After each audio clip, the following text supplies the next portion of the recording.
o chamado direito à associação.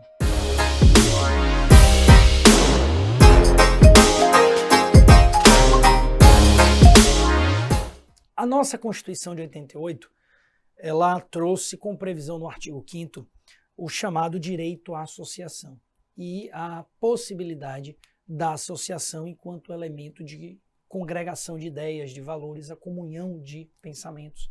O direito associativo, né, é um elemento importante, a liberdade associativa enquanto valor fundamental para que a gente possa conviver em sociedade, buscando interesses comuns, buscando atividades em comum. Só que nenhum direito fundamental, e aí dentro desse cenário estão inseridos os direitos individuais e coletivos, nenhum direito fundamental ele é absoluto.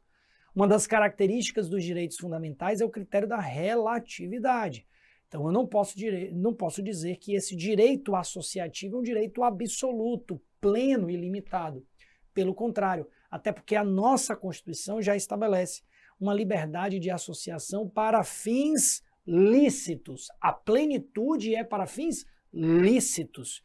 Estabelecer atividades ou associações com caráter ilícito não gera plenitude do direito à associação.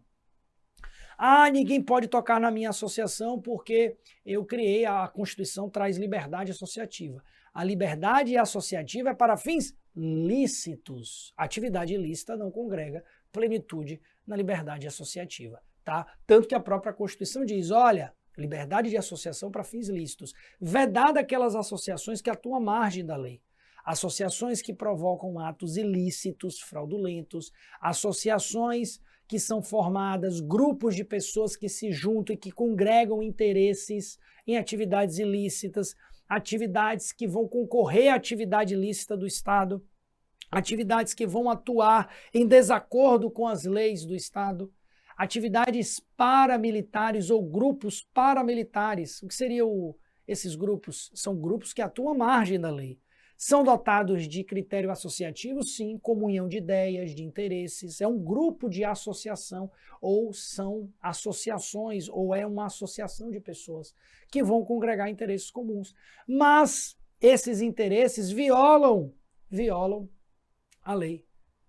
Atuam à margem da lei, em desacordo à lei. Muitas vezes essas atividades paramilitares, elas são dotadas de comando, de hierarquia, muito similar a uma atividade militar.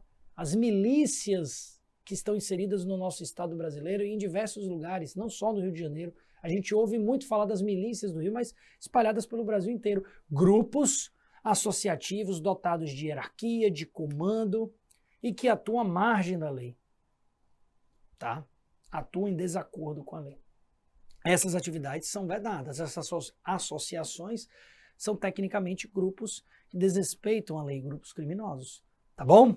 Dentro desse contexto, liberdade de associação para fins lícitos, vedada aquelas associações de caráter paramilitar, e um ponto importante, a associação detendo caráter lícitos, ela vai poder desenvolver a sua atividade independente de qualquer autorização.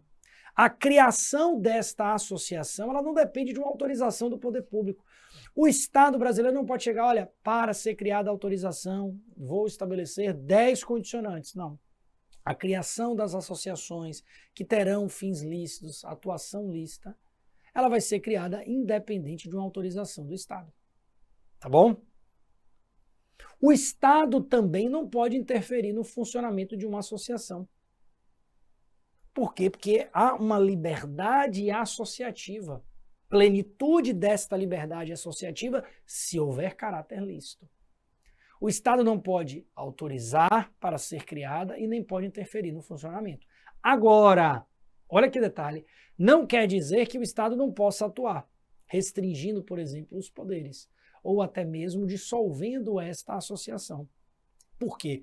Porque se em âmbito judicial se detectar que a associação cometeu atos que venham a demandar uma suspensão da atividade associativa ou até mesmo uma extinção desta associação, uma dissolução compulsória, eu posso ter o Estado brasileiro atuando, neste caso o Poder Judiciário, não o Poder Executivo, mas o Poder Judiciário.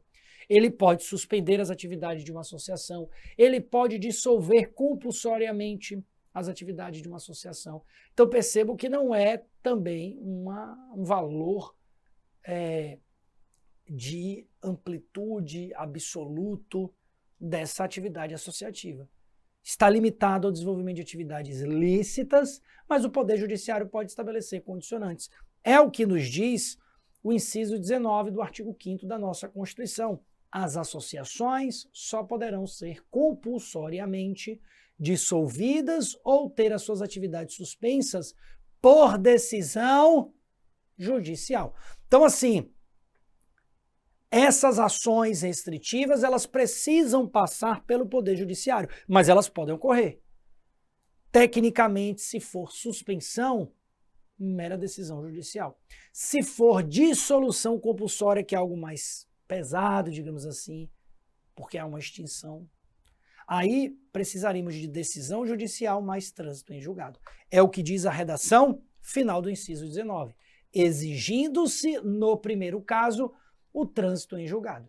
Perfeito? Então, muito cuidado quando a gente pensa na atuação de uma entidade associativa, os limites de atuação de uma entidade associativa.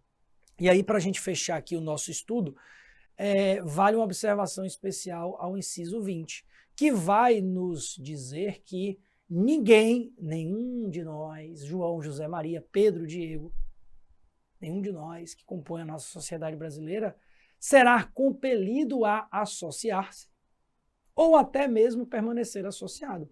Se Diego, ele uma vez chega em um determinado, por exemplo, bairro ou uma determinada região, e ele é surpreendido, por exemplo, por uma comunidade ou por um grupo associativo, desejando que ele se associe, ele não é obrigado a associar. Diego, servidor público, a partir do momento que ingressa no serviço público, se ele for convidado a se associar a uma atividade associativa, a Associação dos Auditores Fiscais da Receita Federal, a Associação dos Magistrados, a Associação dos Procuradores, ele é obrigado a se associar? Não.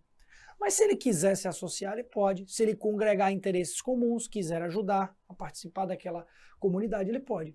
E uma vez ele se associando, também ele não é obrigado a permanecer associado.